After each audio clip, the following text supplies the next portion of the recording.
Good morning officers. अगर आप UPSC civil service exam के लिए प्रिपेयर कर रहे हो और आपका ऑप्शनल सब्जेक्ट हिस्ट्री है तो आप बिल्कुल सही जगह है। इस ऑप्शनल की जर्नी में आप सभी का बहुत वेलकम है। हम हिस्ट्री को बिल्कुल न्यू अप्रोच के साथ पढ़ने वाले हैं, जिसमें हमारा फोकस सिर्फ और सिर्फ डेटा एंड फैक्ट्स पर नहीं होगा। हमारा फोकस उन सारी चीजों पर होगा जो हमें इस ऑप्शनल के लिए जरूरी है। और इस जर्नी में हमारा बेस्ट फ्रेंड होगा यूपीएससी पीवाईक्यू। हमारा बेस्ट फ्रेंड होगा यूपीएससी सिलेबस। एंड इसके साथ साथ जो सबसे ज्यादा जरूरी चीज है वो है 2D अप्रोच, मतलब आपका डिसिप्लिन एंड डेडिकेशन।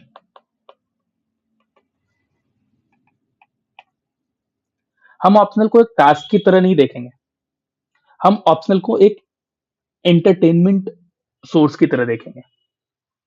हम इस सब्जेक्ट को अपना बेस्ट फ्रेंड बनाने की कोशिश करेंगे, जिससे वो हमें यूपीएससी एग्जाम पास करने में हेल्प करेगा।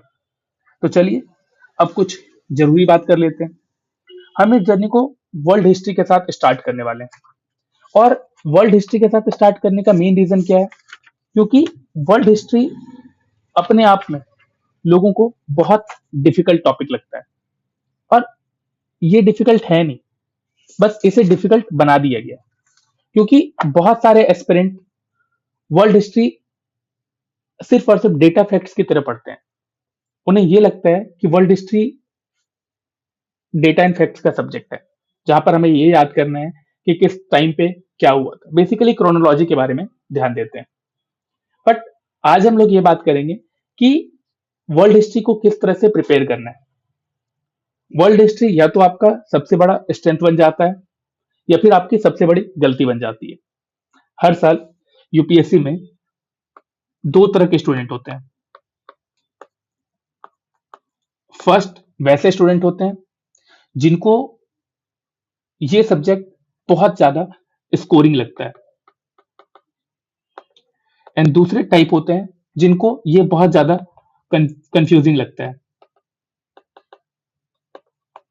अभी देखो इन दोनों में डिफरेंस क्या है।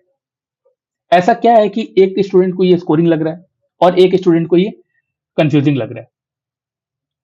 तो इस वीडियो में मैं आप लोगों को वर्ल्ड हिस्ट्री पढ़ने का नया तरीका बताने वाला हूं। इस वीडियो में और इस चैनल पर मैं आपको वर्ल्ड हिस्ट्री पढ़ाने नहीं जा रहा हूं, मैं आपको वर्ल्ड हिस्ट्री समझाने जा रहा हूं। क्योंकि अगर ये अप्रोच आज क्लियर हो जाता है तो वर्ल्ड हिस्ट्री अपने आप इजी हो जाएगी आपके लिए। देखो सबसे पहले हमें यह समझना होगा कि वर्ल्ड हिस्ट्री ऑप्शनल का नेचर क्या है। ठीक है, नेचर ऑफ वर्ल्ड हिस्ट्री।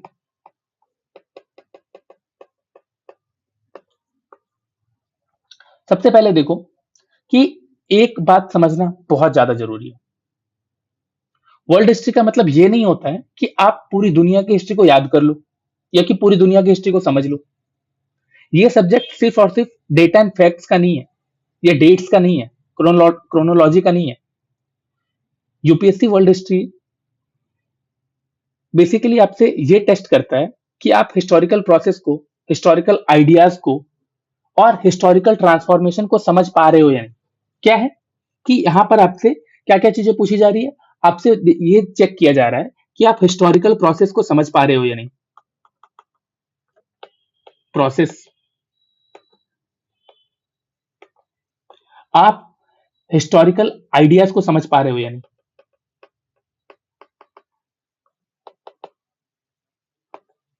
आप हिस्टोरिकल ट्रांसफॉर्मेशन को समझ पा रहे हो या नहीं।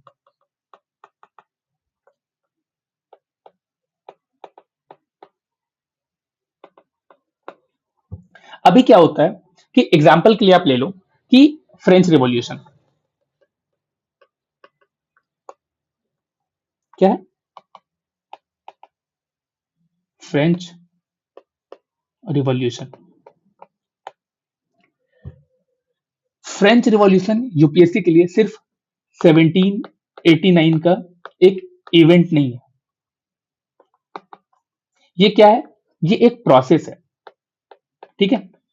और इस प्रोसेस में क्या होता है कि हम ये चेक करते हैं कि इस प्रोसेस में क्या क्या ऐसी चीजें हो रही है जो कि सोसाइटी को चेंज कर रहा है, और सोसाइटी को चेंज होने के साथ साथ वर्ल्ड को अलग तरीके से रीसेप कर रहा है। जैसे कि इसमें क्या हुआ था, इसमें होता है फ्यूडलिज्म का कोलैप्स,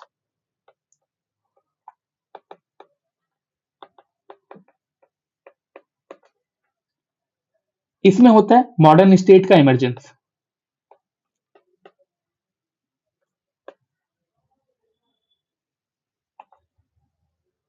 और साथ ही साथ सबसे बड़ी बात क्या होती है, पॉलिटिकल सोवर्निटी का ट्रांसफर।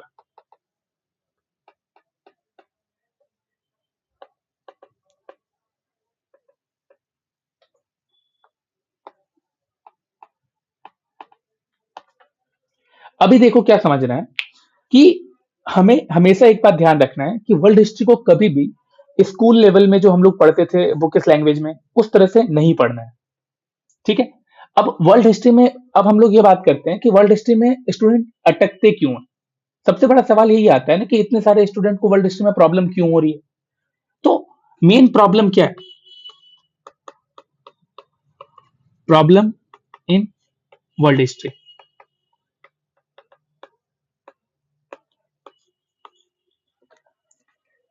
सबसे पहला रीजन कि स्टूडेंट क्या ट्राई करते हैं कि हर इवेंट को याद कर ले, लेकिन जो भी इवेंट्स हो रहे हैं इनके प्रोसेस को समझने की कोशिश नहीं करते। दूसरा सबसे बड़ा रीजन क्या होता है, स्टूडेंट जो थिंकर्स होते हैं उनके नाम को रट्टा मारने की कोशिश करते हैं, लेकिन ये उनके आर्ग्यूमेंट्स को समझने की कोशिश नहीं करते हैं।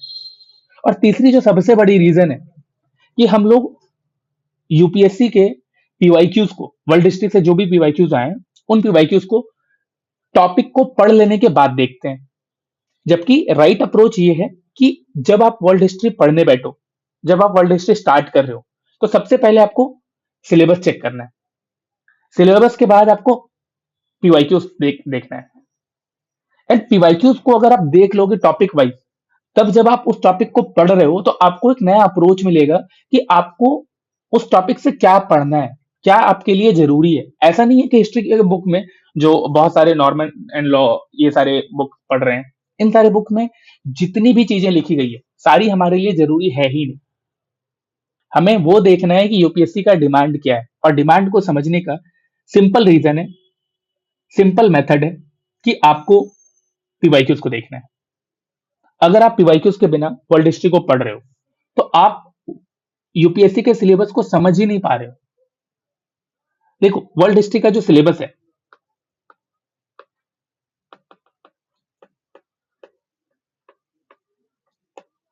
अब इस सिलेबस में हमें यह समझना है कि सिलेबस में पढ़ना क्या है। सिलेबस क्या बताता है हमें, सिलेबस यही बताता है ना कि वर्ल्ड हिस्ट्री में हमें क्या पढ़ना है। अभी देखो वर्ल्ड हिस्ट्री का सिलेबस जब आप देखोगे तो आपको ऐसा लगेगा, सबसे पहला जो रिएक्शन होगा आपका कि इतना बड़ा सिलेबस, इतने बड़े सिलेबस को कैसे पढ़ेंगे, जिसमें फ्रेंच रिवॉल्यूशन है, इनलाइटनमेंट है, कैपिटलिज्म है, सोशलिज्म है, नेशनलिज्म है, वर्ल्ड वॉर्स हैं। लेकिन आपको इनसे डरना नहीं है, क्योंकि आपको रियलिटी देखना है कि वर्ल्ड हिस्ट्री का सिलेबस जितना बड़ा दिख रहा है ना उतना बड़ा है ही नहीं। आज के वीडियो में हम वर्ल्ड हिस्ट्री के सिलेबस को ब्रॉडर पर्सपेक्टिव से देखने की कोशिश करेंगे, और लाइन बाय लाइन नहीं समझेंगे, हम लॉजिक बाय लॉजिक समझेंगे कि आखिर इसमें क्या पूछा जा रहा है। तो सबसे देखो वर्ल्ड हिस्ट्री का जो पार्ट वन है, मतलब हम एक थीम में इसको डिवाइड करते हैं और उस थीम के हिसाब से देखते हैं। जो पहला स्ट्रक्चर, सबसे पहला स्ट्रक्चर वर्ल्ड हिस्ट्री का, जो कि हम जानते हैं कि पेपर टू का सेकंड पार्ट है। आप देखोगे यूपीएससी सिलेबस में, अगर मैं आपको दिखाऊं तो ये देखो,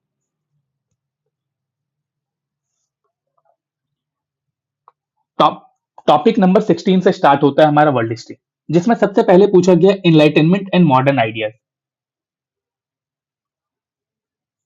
एंड ये जो इनलाइटनमेंट एंड मॉडर्न आइडियाज पूछे गए, ये बेसिकली क्या है, इसका टाइम स्पैन अगर आप देखोगे तो ब्रॉडली आपको दिखेगा 17 सेंचुरी से 21st सेंचुरी तक के बारे में बात हो रही है, ठीक है।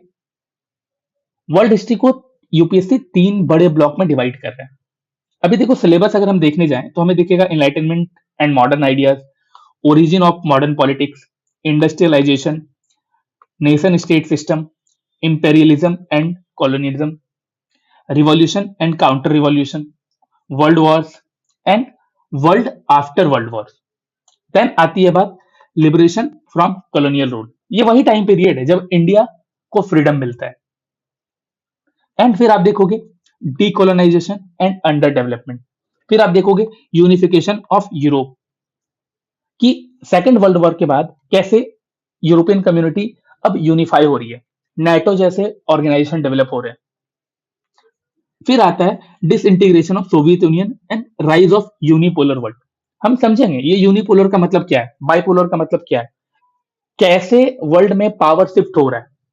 देखो हम लोग कहां से स्टार्ट कर रहे हैं, वर्ल्ड हिस्ट्री स्टार्ट हो रहा है आइडियाज से, जो मॉडर्न एनलाइटनमेंट के आइडियाज होते हैं। जैसे कि इंडियन हिस्ट्री में आप लोग देखते हो कि रिनेसे का टाइम पीरियड कब आता है, जब हम लोग राजा राम मोहन रॉय को देखते हैं।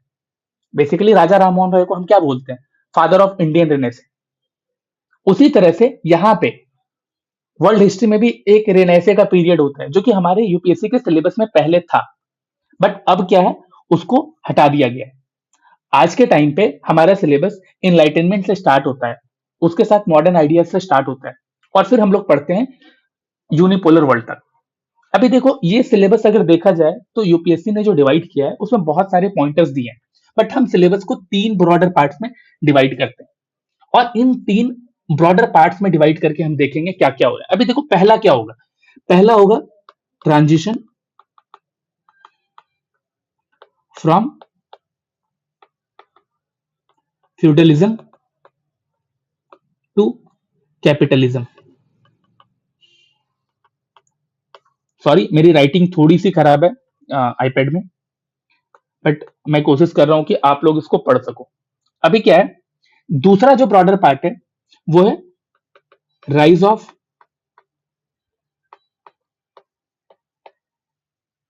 Modern ideologies and nation state.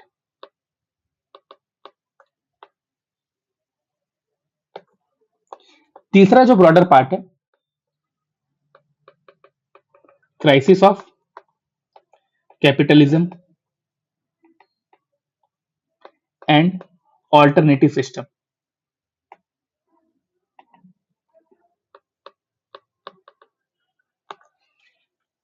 देखो मतलब आपको एक चीज क्लियर हो जाना चाहिए कि जब मैंने सिलेबस को इन 3 ब्रॉडर पार्ट में डिवाइड किया, मतलब आपको ये समझना है कि ये जो सिलेबस है ये सिर्फ इवेंट का कलेक्शन नहीं है, ये मॉडर्न वर्ल्ड के फॉर्मेशन की स्टोरी है, कि कैसे आज जिस वर्ल्ड में हम लोग रह रहे हैं, आज जो हम लोग फॉरेन रिलेशन की बात करते हैं, आज हम लोग यूएसए, रशिया, यूरोप, इन सब के बारे में बात करते हैं, तो ये सारे अभी के फॉर्म में कैसे आए, क्या क्या चेंजेस हुए, ठीक है, उन सारे चेंजेस को हम लोग यहाँ पर समझने वाले हैं। तो देखो हम लोग एक एक करके देखेंगे कि अब सिलेबस को और थोड़ा सा डिटेल में देखते हैं, और इसको सेक्शन वाइज डिवाइड करते हैं। अभी मैंने ब्रॉडर थीम में आपको बताया कि कैसे transition from feudalism to capitalism हो रहा है, फिर कैसे राइज ऑफ मॉडर्न आइडियोलॉजीज हो रही है एंड नेशन स्टेट्स बन रहे हैं, and then crisis of capitalism and alternative system. हम इन सारी चीजों को बहुत अच्छे से एक्सप्लेन करने वाले हैं, ठीक है। बट उससे पहले हम लोग क्या करेंगे, हम लोग ये देखेंगे कि सेक्शन वाइज सिलेबस को कैसे डिवाइड कर सकते हैं।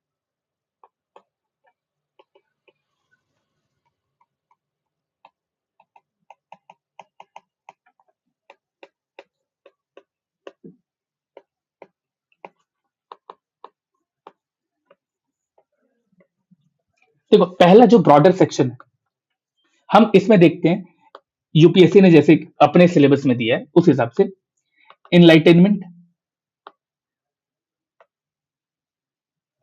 And modern ideas.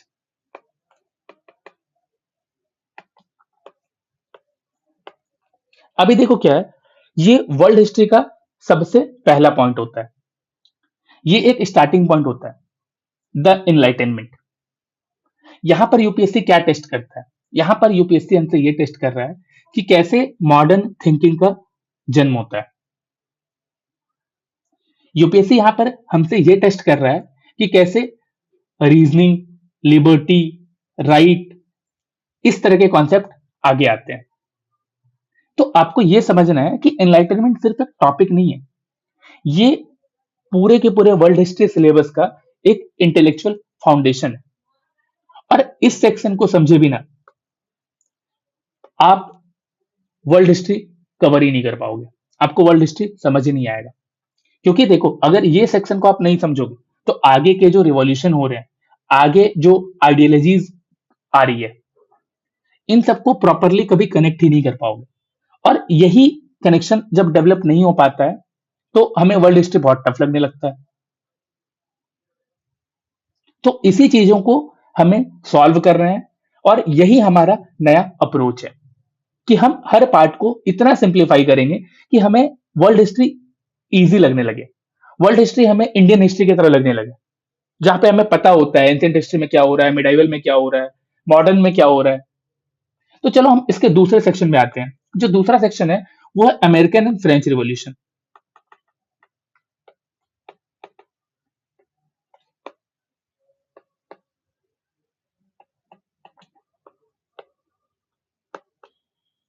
देखो, ये जो अमेरिकन एंड फ्रेंच रिवॉल्यूशन है, इसमें क्या होता है, यूपीएससी यहां पर क्या डेट पूछ रहा है? एकदम नहीं। यूपीएससी यहां पर पूछ रहा है रिवॉल्यूशन क्यों हुआ है, रिवॉल्यूशन किस सोशल स्ट्रक्चर के खिलाफ हो रहा है, इसका लॉन्ग टर्म इंपैक्ट क्या है। अगर आप पीवाईक्यूज को देखोगे तो आपको पता चलेगा मैं क्या बोल रहा हूं। फ्रेंच रिवॉल्यूशन सिलेबस का सबसे इंपॉर्टेंट टॉपिक है, क्योंकि यहीं से क्या होता है, आफ्टर फ्रेंच रिवॉल्यूशन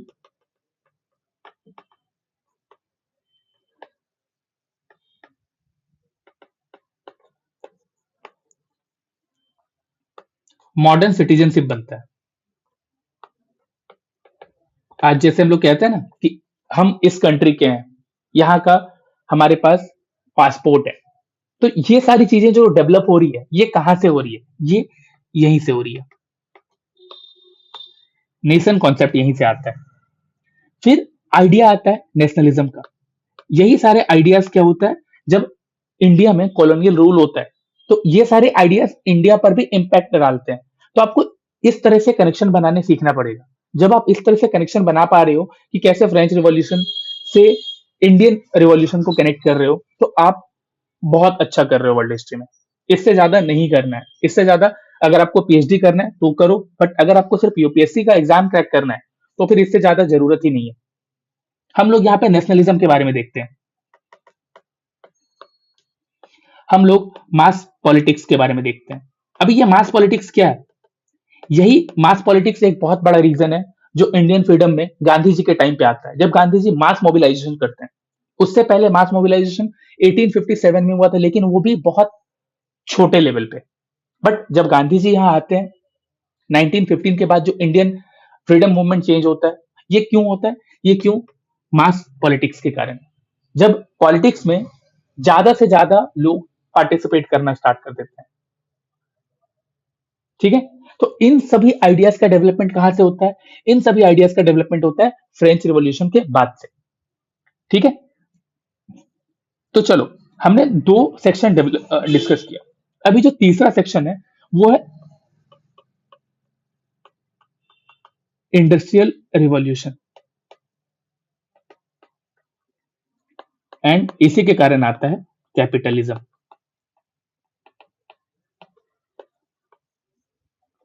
देखो, ये जो इंडियन इंडस्ट्रियल रिवॉल्यूशन है, ये है क्या? यहाँ पे फोकस कहाँ होता है? क्या यहाँ का फोकस मशीन्स पर होता है? क्योंकि ज्यादातर लोग इंडस्ट्रियल रिवॉल्यूशन का मतलब यही समझते हैं कि अब प्रोडक्शन का जो मेथड है वो लेबर इंटेंसिव ना होकर कैपिटल इंटेंसिव हो गया, मशीन पर बेस्ड हो गया। बट हमें जो वर्ल्ड हिस्ट्री में पढ़ना है, हमें यहाँ पर ये पढ़ना है कि इंडस्ट्रियल रिवॉल्यूशन के कारण कैपिटलिज्म का राइज कैसे होता है, कैसे वर्किंग क्लास का इमरजेंस देखने को मिलता है, कैसे सोसाइटी अब चेंज हो रही है, अर्बनाइजेशन हो रहा है, और इंडस्ट्रियल रिवॉल्यूशन कैसे आने वाले टाइम पे सोशलिज्म और लेबर मूवमेंट जैसे कॉन्सेप्ट को जन्म देता है। ये हमारा सेक्शन 3 से पढ़ने के लिए जो चीजें हैं, इसके बारे में हम लोग यहाँ पे डिस्कस कर रहे हैं। फिर आता है सेक्शन 4, जहां पे हम लोग क्या देखेंगे, राइज ऑफ नेशनलिज्म।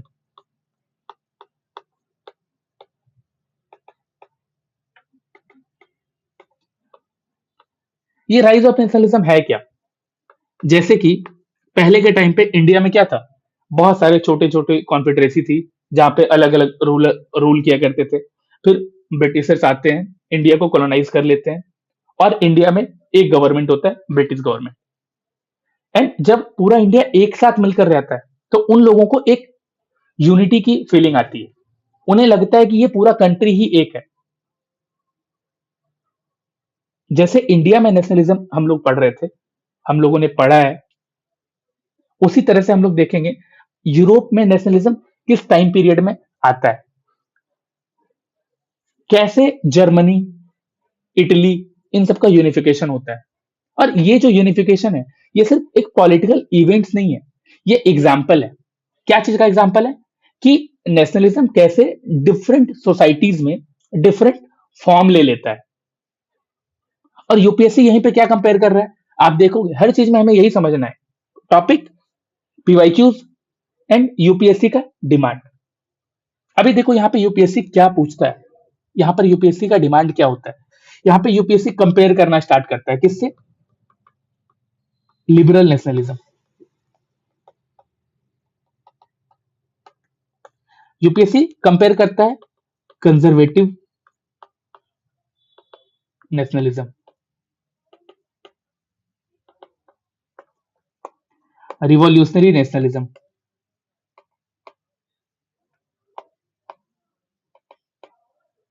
देखो बहुत टफ वर्ड लगते हैं ये सुनने में, बट जब हम इसको पढ़ने जाएंगे और इसको समझेंगे तो बहुत इजी लगेगा।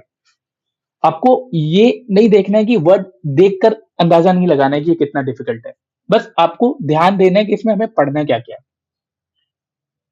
तो यूपीएससी यहाँ पर इन तीनों को कंपेयर करना स्टार्ट कर देता है जब नेशनलिज्म की बात होती है।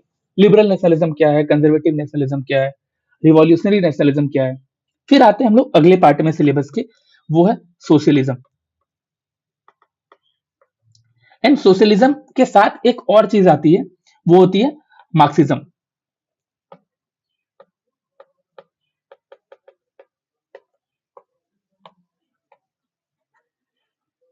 अभी देखो मार्क्सिज्म क्या है, अगर आप वर्ल्ड हिस्ट्री के सिलेबस को देखो तो ये एक बहुत ही ज्यादा इंटेलेक्चुअल पार्ट है, और ये बहुत ही ज्यादा टफ लगता है लोगों को। लोग डिफरेंशिएट नहीं कर पाते हैं इसमें पूछा क्या जा रहा है। तो ये जो सोशलिज्म है और मार्क्सिज्म है, यहां पर यूपीएससी क्या करता है, थियरी पूछता है। थियरी क्या? अभी जब सोशलिज्म की बात होती है, मार्क्सिज्म की बात होती है, आप लोग समझ लो मार्क्सिज्म का मतलब कार्ल मार्क्स ने जो थियरी दी थी उनके ऊपर। अभी देखो ये थियरी जब आती है, इसके साथ बहुत सारे कॉन्सेप्ट भी आते हैं। एक बहुत ही ज्यादा फेमस कॉन्सेप्ट है यूटोपियन सोशलिज्म। अभी देखो यूटोपियन क्या है, बहुत टफ लग रहा है यार, देखने में ही टफ लग रहा है, बट यूटोपियन क्या है, बहुत सिंपल है। पढ़ेंगे हम लोग इसको डिटेल में, जब पढ़ेंगे ऐसा लगेगा कि हम लोग अब जो हिस्ट्री पढ़ रहे हैं वो बहुत ही ज्यादा सिंपल तरीके से पढ़ रहे हैं, हिस्ट्री को एज ए साइंस पढ़ रहे हैं। ठीक है, अभी देखो यहाँ पे कैसे कैसे टॉपिक्स पूछे जाते हैं यूपीएससी की तरफ से। यूपीएससी पूछता है यूटोपियन सोशलिज्म क्या है, यूपीएससी पूछेगा मार्क्सिज्म क्या है, यूपीएससी पूछता है डायलेक्टिकल मेटेरियलिज्म क्या है,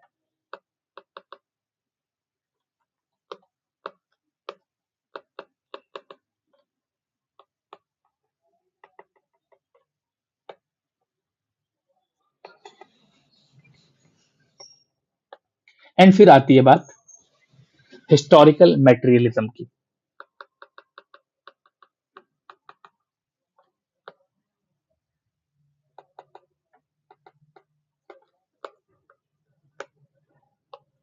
देख रहे हो सिलेबस को कितना इजी कर दिया गया कि हमें क्या पढ़ना है। अभी देखो अब हमें ऐसा लग रहा होगा ना, जब हम इस पार्ट को देख रहे हैं तो हमें लग रहा है कि ये तो पूरा फिलॉसफी वाला पार्ट है, बट ये सेक्शन सिर्फ फिलॉसफी का नहीं है। ये सेक्शन एक बहुत इंपॉर्टेंट रोल प्ले करता है। क्यों? क्योंकि ये सेक्शन जो कैपिटलिज्म अभी तक हम लोगों ने पढ़ा था इंडस्ट्रियल रिवॉल्यूशन के कारण, इस कैपिटलिज्म का बहुत बड़ा क्रिटिक का हिस्ट्री है, और यही हिस्ट्री हम लोग पढ़ने वाले हैं इस पार्ट में, सोशलिज्म एंड मार्क्सिज्म। अभी देखो, इसके बाद हम लोग आगे जब बढ़ेंगे तो आता है Russian revolution.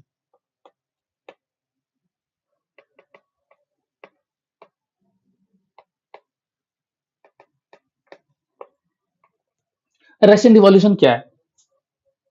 Russian revolution basically ये वर्ल्ड हिस्ट्री का एक टर्निंग पॉइंट है। क्यों टर्निंग पॉइंट है? क्योंकि यहां पर आप देखना, अभी देखो ये टर्निंग पॉइंट तो है, बट क्यों टर्निंग पॉइंट है, यही चीज यूपीएससी पूछ रहा है। यहाँ पे यूपीएससी का जो डिमांड है वो क्या है?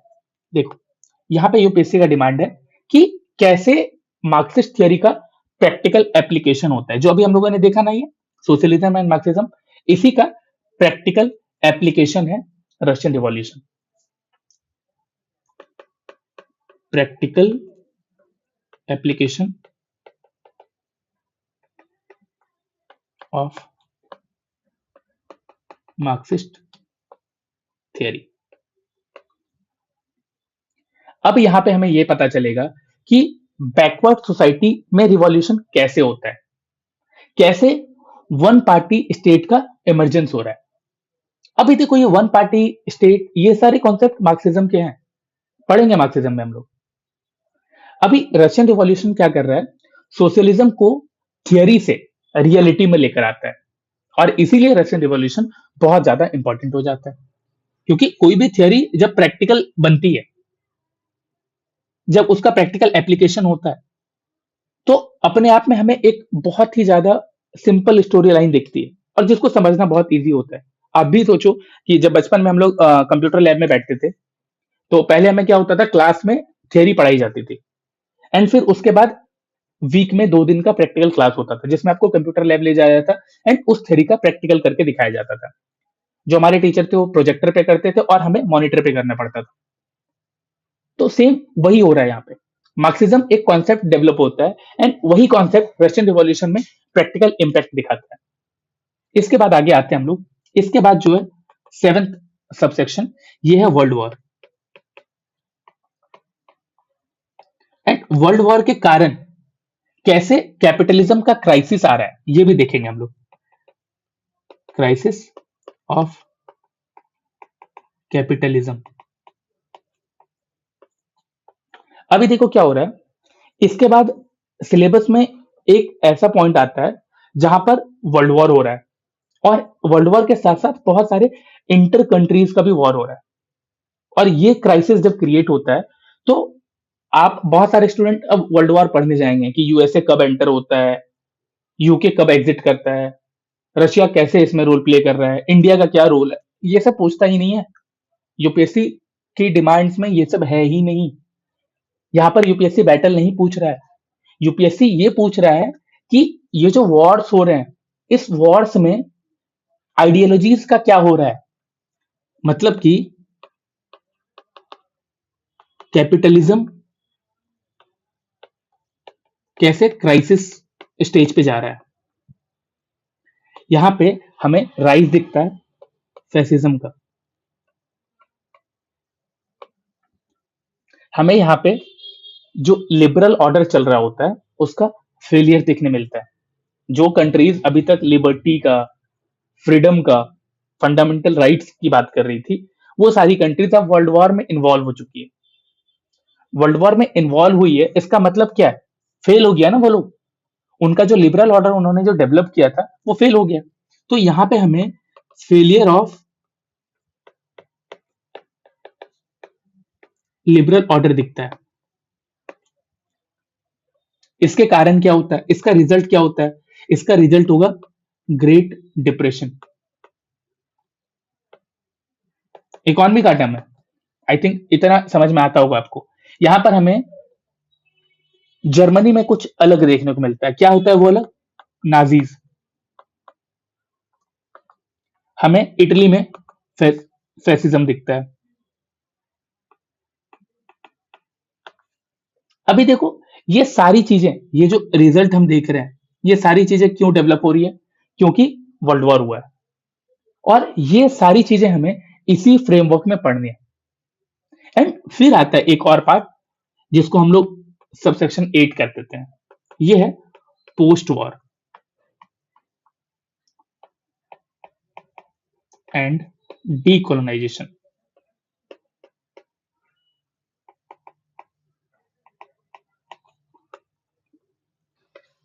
ये वही टाइम पीरियड होता है जहां पर कि इंडिया को भी आजादी मिल जाती है।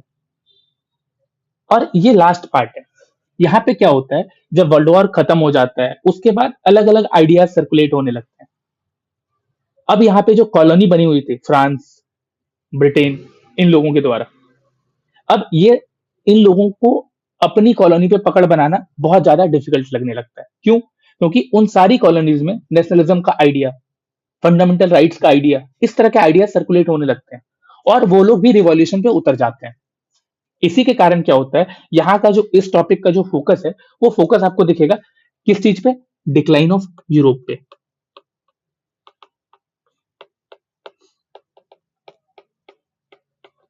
आपको यहाँ पे फोकस दिखेगा राइज ऑफ यूएसए पे। यूएसए वर्ल्ड वॉर के बाद कैसे एक बड़ी पावर बन जाती है।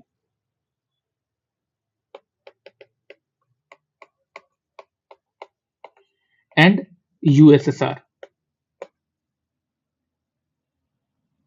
अभी देखो क्या हो रहा है कि वर्ल्ड वॉर के बाद क्या हो रहा है ना, कि डीकोलोनाइजेशन हो रहा है। और डीकोलोनाइजेशन कहाँ पे होगा? जहां पे कॉलोनीज बनी होगी। और कॉलोनीज कहां पर ज्यादा बनी थी? एशिया में और अफ्रीकन कंट्रीज में। तो एशिया एंड अफ्रीका का डीकोलोनाइजेशन होगा। और ये जो न्यू कंट्रीज बनेगी, अब वो भी वर्ल्ड का एक हिस्सा होगी। इनके पास भी अपनी खुद की सोवरेनिटी होगी। और फिर ये लोग वर्ल्ड को किस तरह से देखते हैं, ये एक नया पॉइंट ऑफ व्यू हो जाएगा। Decolonisation of Africa and Asia. अभी देखो, वर्ल्ड हिस्ट्री यहीं पर क्या होता है ना, मॉडर्न इंटरनेशनल ऑर्डर को एक्सप्लेन करना स्टार्ट कर देता है। अभी मॉडर्न इंटरनेशनल ऑर्डर क्या है कि अब जो पहले के टाइम पे इंटरनेशनल ऑर्डर था, वो किसके बेसिस पे था? जो उस टाइम पर बड़ी पावर थी, यूके, फ्रांस, इन लोगों के ऊपर। और अब जो है नई नई पावर डेवलप हो रही है। कौन कौन नई पावर है? यूएसए, यूएसएसआर और जो न्यू इंडिपेंडेंट स्टेट्स हैं, न्यू इंडिपेंडेंट कंट्रीज हैं, जिसमें बहुत बड़ा नाम होता है इंडिया, चाइना और अफ्रीकन कंट्रीज में। अभी यहां से हम लोग आगे जब बढ़ेंगे तो हम लोग देखेंगे कि यूपीएससी का जो सिलेबस है, वो इस तरह से हमने पहले उसको 3 पार्ट में डिवाइड किया। कौन कौन से 3 part? Transition from feudalism to capitalism, rise of modern ideology and nation state, and crisis of capitalism and alternative system. And फिर हमने उसे और फर्दर डिवाइड किया और सिंप्लीफाई करके देखने की कोशिश की, जिसमें हम लोगों ने देखा इनलाइटनमेंट एंड मॉडर्न आइडियाज, हमने देखा American and French revolution and उन सब के कारण क्या क्या चीजें हो रही है, हमने देखा इंडस्ट्रियल रिवॉल्यूशन, उसके कारण कैपिटलिज्म कैसे आ रहा है, फिर हमने देखा राइज ऑफ नेशनलिज्म। और इसी तरह से आइडियोलॉजीज धीरे धीरे करके इवॉल्व होती रहती है। पहले कैपिटलिज्म, फिर सोशलिज्म, मार्क्सिज्म, इन सब के कारण रशियन रिवॉल्यूशन। एंड अब जब इतनी सारी आइडियोलॉजी सर्कुलेट हो रही है, तो क्लैश भी तो होगा आइडियोलॉजीज का। और ये क्रैश एक रीजन बनता है वर्ल्ड वॉर का। और ये टाइम होता है कैपिटलिज्म के क्राइसिस का। चलो, वर्ल्ड हिस्ट्री में आज हम लोगों ने सिलेबस को इतना सिंप्लीफाई करके देखा।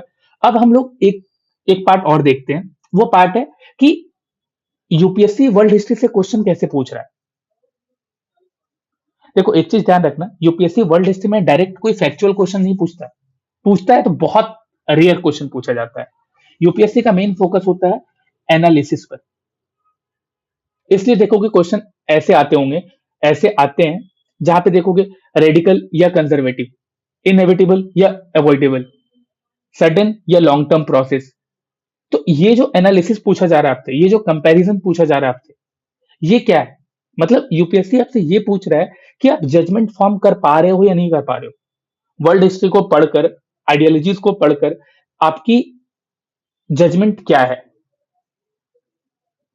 वर्ल्ड हिस्ट्री में बेसिकली आपको रिटेंशन स्किल पर ध्यान नहीं देना है।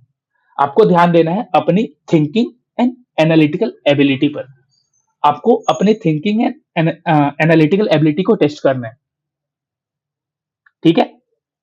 तो अब जो लास्ट है हम इस लेक्चर को यहीं पर एंड करते हैं क्योंकि ये ओरिएंटेशन वीडियो है।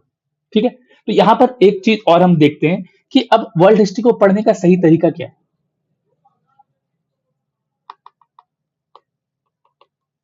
Right approach.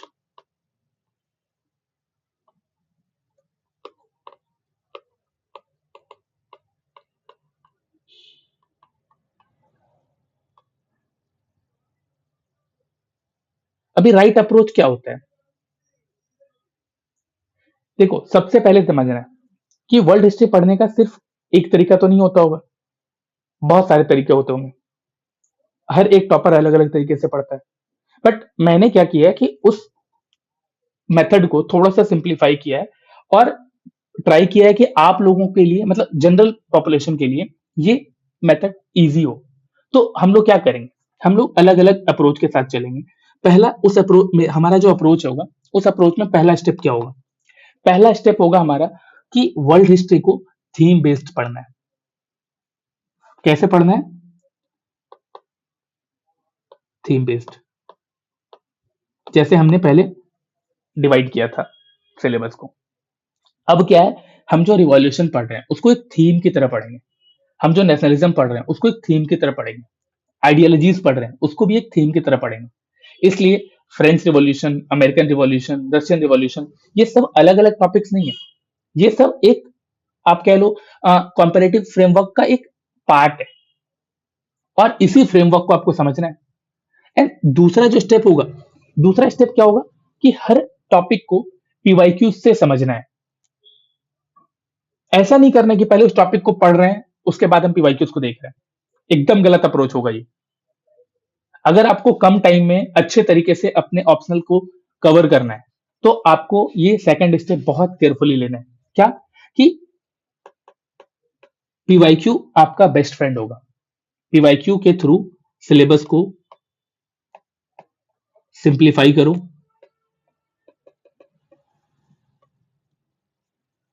और सिलेबस को समझने की कोशिश करो कि किस पार्ट से क्या पूछा गया है, यूपीएससी कौन से टॉपिक से क्या पूछ रहा है। एंड द थर्ड स्टेप, यहां पे क्या करना है कि आपको एक चीज ध्यान देना है कि हिस्टोरियोग्राफी को इग्नोर नहीं करना। हिस्टोरियोग्राफी का मतलब क्या है ये भी बहुत जरूरी है। बहुत लोगों के लिए हिस्टोग्राफी का मतलब ये होता है कि वो हिस्टोरियंस का नाम याद कर रहे हैं, उन्होंने क्या बोला एकदम डिट्टो उन्होंने जो बोला है उसी चीज को रट्टा मार रहे हैं, कॉपी करना चाह रहे हैं। एक चीज ध्यान रखना कि वर्ल्ड हिस्ट्री हिस्टोरियोग्राफी के बिना इनकम्प्लीट तो है, लेकिन हिस्टोरियोग्राफी का मतलब ये नहीं है कि आप जो स्कॉलर्स हैं उनके लिस्ट को याद कर लो, उन्होंने जो बोला है उनको याद कर लो, ऐसा नहीं है।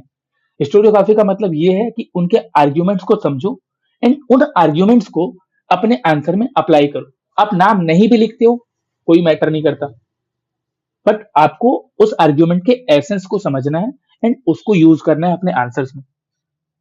ठीक है, तो ये सारी बातें हो गई। अब हम आपसे, एक मिनट, हिस्टोरियोग्राफी, अब जो मेन पार्ट है कि आप इस चैनल पर क्या सीखोगे। ठीक है, इस चैनल पर सीखने के लिए क्या है, आप यहां क्यों आए हो? आप यहां पर वर्ल्ड हिस्ट्री को, बेसिकली ऑप्शनल को यूपीएससी लेवल पर कवर करना चाहते हो। और हम लोग जिस तरह से यहाँ पे जो टेक्निक यूज करने वाले हैं, हमारा जो अप्रोच होगा, वो अप्रोच क्या होगा? हम लोग हर टॉपिक्स को, पहला पीवाईक्यू बेस्ड अप्रोच होगा हमारा, हर टॉपिक हमारा पीवाईक्यू बेस्ड होगा। सेकंड, हम यहाँ पर हिस्ट्री को बहुत टफ लैंग्वेज में नहीं पढ़ने वाले क्योंकि ऑलरेडी वो बुक में लिखा हुआ है और बुक से अगर समझ आ जाता तो शायद आप लोग अभी लेक्चर नहीं देख रहे होते। तो हम लोग क्या करेंगे, बहुत ज्यादा सिंपल लैंग्वेज में समझेंगे। ठीक है, अब यहाँ पे क्या होगा, हम लोग हिस्टोरियोग्राफी पे भी ध्यान देंगे, जो जो चीजें नेसेसरी है ऑप्शनल के लिए हम उन सब चीजों को करने वाले हैं।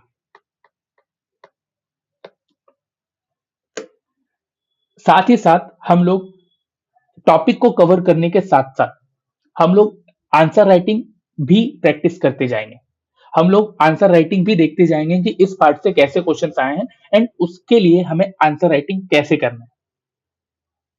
हर लेक्चर के बाद आपको ये क्लैरिटी आ जाएगा कि अगर इस टॉपिक से 15 या 20 नंबर के क्वेश्चन आ जाए या 10 नंबर के भी क्वेश्चन आ जाए तो उसे कैसे लिखना है, उसके डिमांड्स को कैसे कंप्लीट करना है। ठीक है, तो ये बेसिकली था हमारा आज का orientation lecture on world history. ठीक है, तो ओरिएंटल सॉरी ओरिएंटेशन वीडियो में हमने देखा कि हम लोग हिस्ट्री ऑप्शनल में कैसे अप्रोच करने वाले हैं। अब जो नेक्स्ट वीडियो होगा उस नेक्स्ट वीडियो में हम लोग ये बात करेंगे कि वर्ल्ड हिस्ट्री का पहला टॉपिक डिस्कस करने वाले हैं। जो पहला टॉपिक है वो है इनलाइटनमेंट। ठीक है, तो आप सभी से रिक्वेस्ट है कि अगर ये अप्रोच आपको पसंद आ रहा है या फिर मैंने जो ये वीडियो बनाया है ये वीडियो आपको समझ आ रहा है तो प्लीज कमेंट कीजिए और उन लोगों तक शेयर कीजिए जिनको अभी तक हिस्ट्री ऑप्शनल के लिए राइट गाइडेंस की जरूरत थी। और मुझे लगता है कि अगर इस तरह से हिस्ट्री ऑप्शनल किया जाए तो आप बहुत अच्छा स्कोर कर सकते हो। एंड ऑब्वियसली चैनल को सब्सक्राइब कर अपना सपोर्ट दिखाइए and thank you for watching this video.